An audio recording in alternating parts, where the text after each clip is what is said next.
Imagine for a moment the incredible power, the resilience of a horse's foot. Now, picture your own foot. They couldn't be more different, could they? Yet, what if understanding the incredible specialization of the horse's foot could unlock profound insights into strengthening yours? Welcome to the deep dive. We cut through the noise to bring you, well, the knowledge nuggets that matter. Today, we're diving deep into a really unique comparative study. It looks at the biomechanics of the human foot and ankle versus those of a horse, our mission.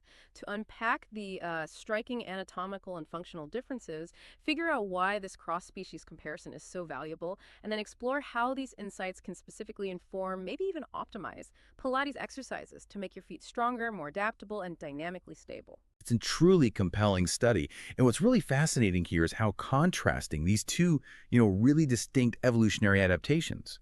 So you've got the human foot for bipedal agility on one side and the equine foot for powerful, sustained locomotion on the other. How that contrast can illuminate the specific needs and, honestly, the incredible potential of our own complex foot structures. It really makes you wonder, doesn't it? Are we actually training our feet in a way that respects their unique, ingenious design? That's a great question to kick us off. Okay, let's unpack this then. We're talking about two incredibly engineered structures, right? Designed for very different jobs. So what are the core anatomical and functional differences between the human foot and ankle and, well, the horse's setup? Yeah, from an anatomical and functional view, the differences are profound. They're driven by completely distinct evolutionary paths, you see. The human ankle and foot primarily involve two key joint areas. The talocrural, that's your main ankle joint proper, and the subtalar joints just below it. This design gives us really extensive multi-directional movement. Think about lifting your foot up, that's dorsiflexion, pointing it down, plantar flexion, rolling it in, inversion, and rolling it out, eversion. Wow, okay, so lots of movement possibilities. Exactly. And this incredible mobility is absolutely crucial for us walking on two legs, for maintaining both static and dynamic balance. And, our remarkable ability to adapt so finely to all sorts of varied terrains. Our foot structure itself has 5 distinct toes, a complex array of bones and joints. And these dynamic plantar arches. You've got the medial longitudinal, the lateral longitudinal, and the transverse arch. They act kind of like flexible springs. Springs, okay. Functionally, the human foot isn't just about bearing weight. It's more like a sophisticated instrument. It allows for functional adaptability to the ground and highly efficient shock absorption. That's where the spring mechanism comes in. It gives us refined damping and propulsion capabilities. And our intrinsic muscles, the ones inside the foot, and the extrinsic ones coming from the lower leg. They are fundamental for dynamic stability during everything from just walking to a full-on sprint. So our feet are these sensitive, adaptable, complex instruments. That's a good way to put it. Now, how does a horse's foot compare? Well, the horse's foot, essentially its hoof. It's a dramatic contrast. Yeah. What we might loosely call its ankle is more accurately its tarso-metatarsal joint region. That's the area connecting its upper foot bones, the tarsals, to its long metatarsal or cannon bone. Huh. And this region is robust. It's remarkably rigid compared to ours. Rigid, okay. Big difference. Huge difference. Its mobility is highly specialized. It's all about optimizing powerful unidirectional propulsion for running on 4 legs. The range of movement is far more limited, oriented towards maximum stability when the foot's on the ground, the support phase, and then optimal thrust during push-off. So less wiggle room, more focused power. Exactly. And the horse's foot structure, it relies mainly on a single functional digit. It's actually what corresponds to our third toe.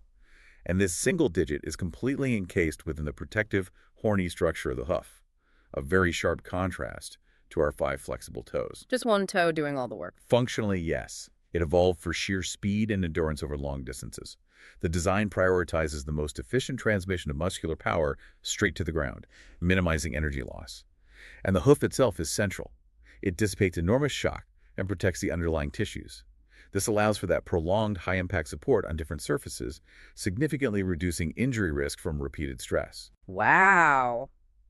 That is a powerful contrast. So if our feet are designed for this incredible adaptability and, like you said, fine interaction, the horse's foot sounds like a finely tuned machine for sheer, efficient, almost rigid power.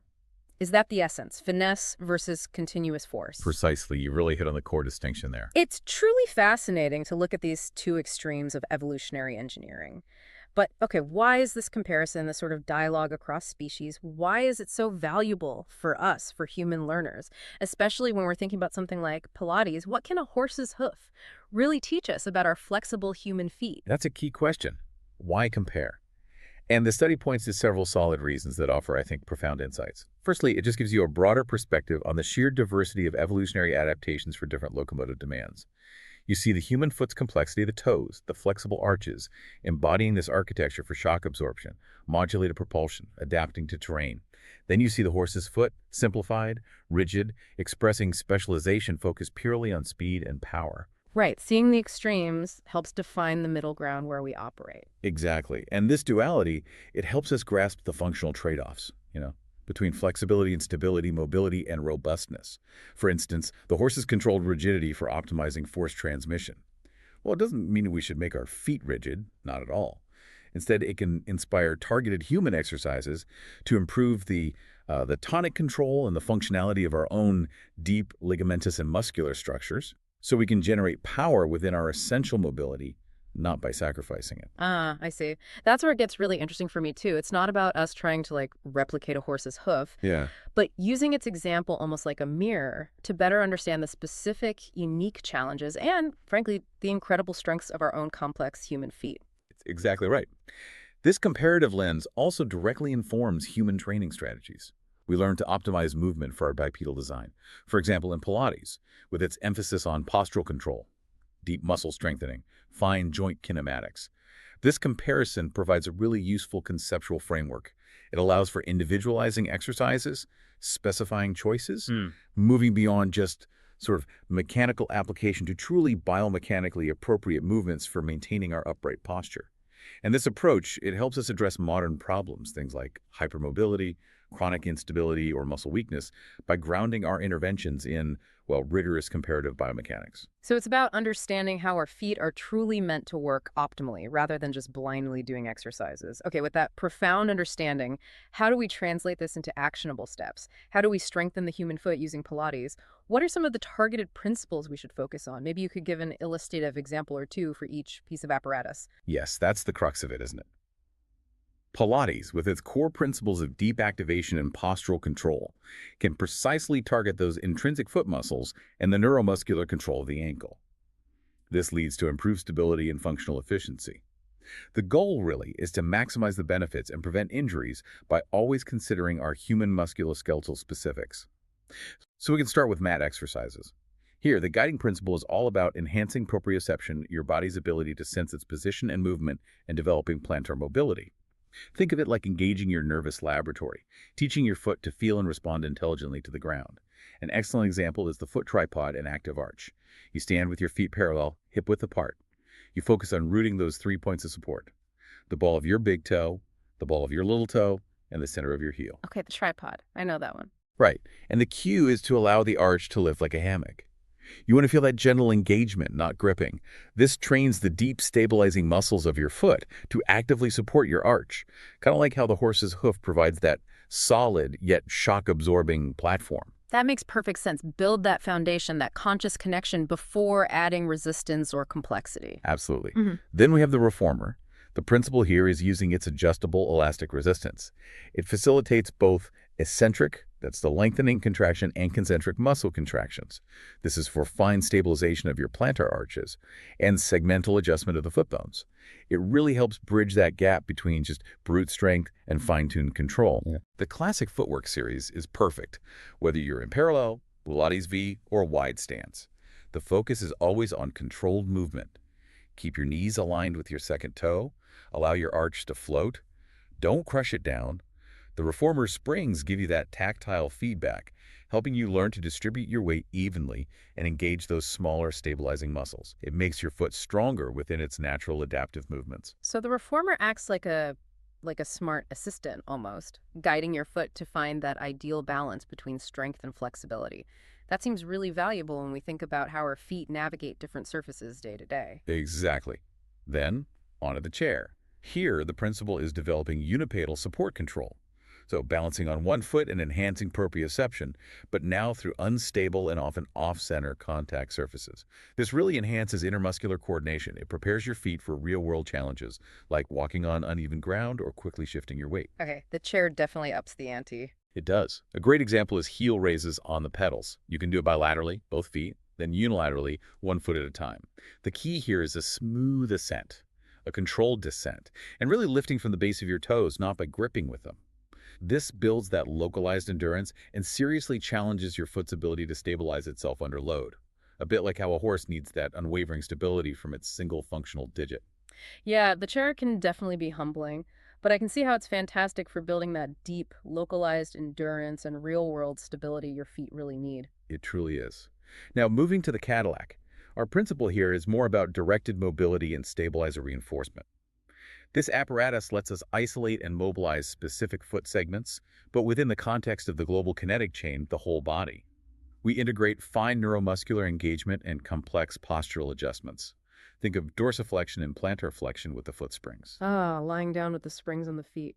Exactly. Lying down, straps on your feet, usually light resistance. The springs encourage your ankle to glide smoothly. You focus on keeping your toes long, your arch alive. It helps you target specific, often overlooked, deep foot muscles, like the posterior tibial muscle, which is crucial for arch support. It's ideal for deep corrective work while still providing support from the table and springs. So the Cadillac helps us fine-tune those smaller stabilizing muscles, making sure our foot's individual parts are working together seamlessly within the whole body's movement. Precisely put. Yeah. And for our last main piece of equipment, the barrel. Here, we aim for controlled instability and posterior chain integration. The goal is to foster dynamic, functional movements that mobilize your entire back line, your posterior chain, and synergistically engage your plantar musculature. This significantly enhances deep proprioception for active load management. Okay, so bringing it all together dynamically. Yes. An excellent example is simply stands on the convex surface. Standing with your feet parallel on the round part of the barrel. Just standing there is a challenge. Then, you focus on rolling through the forefoot without collapsing your arch, as you maybe take mini lateral steps. This is where we take all that precise control built on the other apparatus and really challenge it in a real-world dynamic way. It prepares your feet for anything from an uneven sidewalk to maybe even a trail run. That's where it all comes together, taking that precision and putting it into dynamic action, helping our feet respond almost intuitively to any situation. Exactly. And if we connect this back to the bigger picture, this whole comparative analysis strongly emphasizes that the human foot requires adaptive mobility, fine intrinsic muscle strength, and intelligent load distribution. Pilates, quite precisely, offers the tools to develop these exact qualities. Enhanced proprioception, stronger intrinsic muscles, those deep local ones supporting your arches and articulating your toes, and dynamic stability. All absolutely crucial for navigating our complex environments. So, the horse's foot teaches us the value of a solid, resilient base, that unwavering foundation for movement. But for us humans, that solid base comes not from rigidity, like the horse, but from a sophisticated balance of control, endurance, and dynamic flexibility. That's what lets us adapt to pretty much anything. Exactly. Pilates, through its inherent precision and potential for progression, is really an ideal tool for transforming the human foot into a living, stable, and fluid foundation. It allows us to train specifically for those three essential qualities of a healthy human foot. 1. Proprioception, your constant conscious and subconscious ability to sense and adjust your foot's position and interaction with the ground. Right, that awareness. 2. Intrinsic muscle strength, those deep local muscles that actively support your arches and articulate your toes, giving the foot its shape and responsiveness. The deep core of the foot. And 3. Dynamic stability, the capacity to maintain balance and distribute loads intelligently during all phases of movement, from standing still to jumping. Proprioception, intrinsic strength, dynamic stability. Got it. And maybe just a quick but important reminder for you, our listener. Always listen to your body. Keep the amplitude of movements gentle, especially when starting. Stop if you feel any sharp pain. Adapt the resistance or the heights on the apparatus to your individual needs and capabilities. And if you do have things like chronic ankle instabilities, plantar fasciitis, or maybe Achilles tendinopathy, approach your progress slowly, thoughtfully. Maybe even consult with a qualified professional first. Absolutely critical advice. This deep dive, I feel, has truly highlighted the unique and incredibly complex biomechanical needs of the human foot. It really makes us wonder, doesn't it? Given the modern challenges, sedentary lifestyles, often ill-fitting footwear, how much untapped potential do our feet truly possess? What more could we achieve if we consistently nourish their inherent adaptive capabilities? If we let them be the intelligent, responsive instruments they were actually designed to be? That's a powerful thought to end on. This was a truly eye-opening deep dive, reminding us that the ground-up approach to wellness, well, it really does start with our feet. Thank you so much for joining us on this exploration of the incredible biomechanics of movement. If this deep dive has given you some new insights or maybe just inspired you to pay a bit more attention to your feet, please share it. Share it with a friend, a Pilates instructor, or maybe that curious equestrian in your life. You can find a summary of the key concepts and principles we discussed in the episode description. Until next time, keep moving consciously.